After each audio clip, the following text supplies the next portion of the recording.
High everyone, welcome to Sign infotech.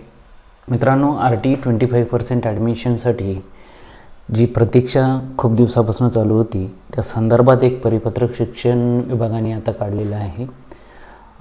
या परिपत्रकामध्ये वेळापत्रक आलेलं आहे. शाळेंच्या नोंदणीनंतर दिनांक 16/4/2024 म्हणजे आजपासनं ते 30/4/2024 पर्यंत हा कालावधी दिलेला आहे. तर हा कालावधी पुढे वाढवू शकतो, कारण ऑलरेडीच खूप सारा उशीर झालेला आहे. आणखी आज जरी 16 तारीख असली तर आणखीही वेबसाईटवरती कुठल्याही प्रकारचं प्रोसेस आणखी सुरू झालेली नाही आहे. तुम्ही जर या लिंकवरती गेला तर इथे ॲप्लिकेशन ID आणि नवीन रजिस्ट्रेशन करण्यासाठी कुठलं ऑप्शन नाही आहे, सबमिट बटन नाही आहे. तर आणखी हे सुरू झालेलं नाही आहे. मे बी आज कुठल्याही क्षणी ही ऑनलाईन नोंदणी सुरू होऊ शकते. आज रात्री 12 वाजेपर्यंत ही सुरू होऊ शकते आणि त्यानंतर आपण ऑनलाईन करू शकतो.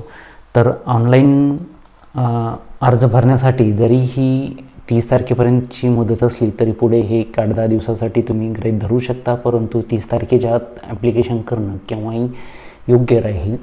तर यासाठी तुम्हाला पूर्वतयारी कुठली लागेल, त्याचे डॉक्युमेंट कुठले असावे या संदर्भात आपण ऑलरेडी व्हिडिओ तयार केलेला आहे. आणि नवीन बदल जे आहेत, कुठला बदल यामध्ये झालेला आहे या संदर्भात आपण व्हिडिओ तयार केलेला आहे. ऑनलाईन ॲप्लिकेशनमध्ये कुठला बदल असणार आहे आणि कुठली काळजी आपण घ्यायला पाहिजे नवीन बदलानुसार या संदर्भात मी व्हिडिओ तयार करेल आणि व्हिडिओ आपल्यापर्यंत पोहोचवेल.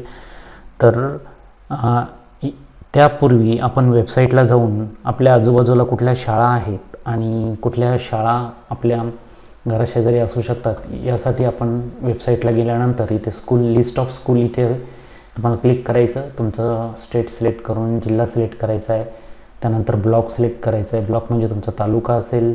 तुम्ही जर शहरात राहत असाल तर त्यामध्ये URC1 URC2 अशा पद्धतीचे सेक्शन येतील. त्यामध्ये तुमच्या ते सिलेक्ट केल्यानंतर इथे RTवरती क्लिक करायचं आणि तुम्ही सर्च करून तुमच्या शेजारी असलेल्या शाळांची लिस्ट आणि त्या शाळामध्ये असलेल्या जागा ह्या किती आहे तर हे तुम्ही इथे बघू शकता.